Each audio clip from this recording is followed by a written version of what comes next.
Cruzeiro do Sul, onde nós não detínhamos dinheiro para comprar uma corretora, então nós nos associamos e a corretora tinha que ficar no nome de um, ficou no nome do nosso sócio, que era o Danilo, né?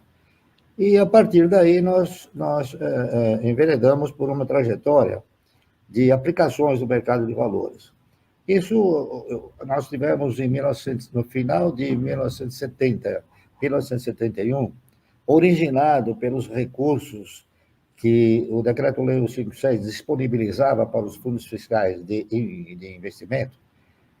Os bancos passaram a deter um volume extraordinário de valores e de recursos. É difícil até em aplicar todos esses recursos no mercado, então eles optaram por uma trajetória, ou seja, procurar empresas que estivessem dispostas a democratizar seu capital e terem suas ações negociadas no mercado.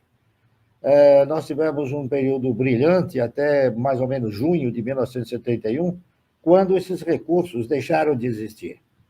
A partir daí, então, o mercado começou a sofrer uma série de injunções negativas, com pressões que foram se acumulando em virtude daqueles momentos de ouro, enquanto os recursos detidos pelos bancos funcionavam na aceleração das cotações. Muito bem. Passou 71, e eu convencido de que esta nossa previdência não detinha condições de amparar o cidadão através da cessão de uma renda mensal que pudesse lhe garantir uma vida digna, eu, então, tentei, através das convicções que me eram no momento, tentar uma nova investida, né? E avaliei todas as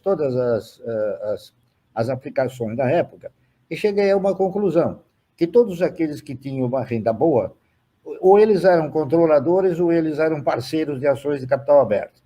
Muito bem.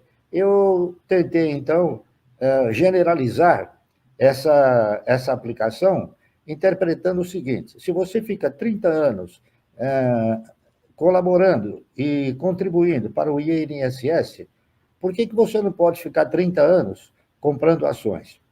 Então, eu estruturei um projeto, né, na qual eu propunha o cidadão investir 1.000 ações por mês durante 30 anos. Eu tinha a convicção, muito embora não tinha certeza, de que isso poderia ser um maná de resultados. Então, o que eu fiz? Eu criei esse projeto, espalhei no mercado, não é isso? Na época era o presidente, eu esqueci o nome dele agora, mas... E foi feito um trabalho, e esse trabalho versava sobre as ações da CESP, que, na época, elas pagavam um dividendo mínimo prioritário e obrigatório, e ainda disponibilizavam uma bonificação de 10% ao ano. Por quê? Porque, naquela época, a maioria das ações elas possuíam valor unitário. Hoje, as empresas, a grande maioria, não possui valor unitário. Então, quando a empresa possuía valor unitário, cada vez que aumentava o capital, ela era obrigada a emitir ações. Então, eu fiz esse trabalho, né, imaginando que, ao longo de 30 anos, eu pudesse ter uma aposentadoria boa. Como era apenas uma perspectiva, eu tinha, sim, alguma convicção que, efetivamente, as ações pudessem me oferecer uma renda mensal digna. Então, eu, como estava lastreado também em ações, eu coloquei o título desse mercado em Ações Garantem o Futuro. Desse estudo, né? Muito bem. Hoje, se eu tivesse que nomear esse trabalho, eu diria o seguinte: ações garantem um ótimo futuro. Está entendendo? Então, minha trajetória foi essa, sempre de investir na razão direta de ser um parceiro do controlador ou da empresa, tá certo? Nunca com a visão de ser o dono, mas sempre como parceiro. E essa postura e a regularidade com a qual a gente foi comprando ações, hoje eu acabo tendo aí participações expressivas em grandes empresas e que essas empresas distribuem bons dividendos para os seus controladores e nós, que somos os menores, também aproveitamos, tá certo? Então, o segredo do mercado é um só: invista, tá certo?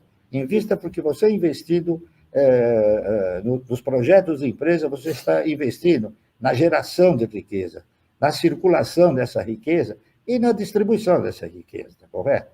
Isso é universal, acontece em todos os países do mundo e aqui no Brasil nós ainda caminhamos, né, para um mercado razoavelmente incipiente, porque a maioria, a grande maioria que nós temos no mercado hoje, eles não são investidores, eles são especuladores que têm a visão do ganho a curto prazo, é isso?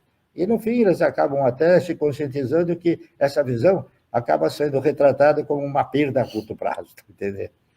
Então, a minha história é essa, o meu projeto ainda eu continuo fazendo, o que eu fazia em 1971, quando dei início a essa minha participação de parceiro no mercado, eu continuo fazendo até hoje, é claro, com valores diferentes, tá certo?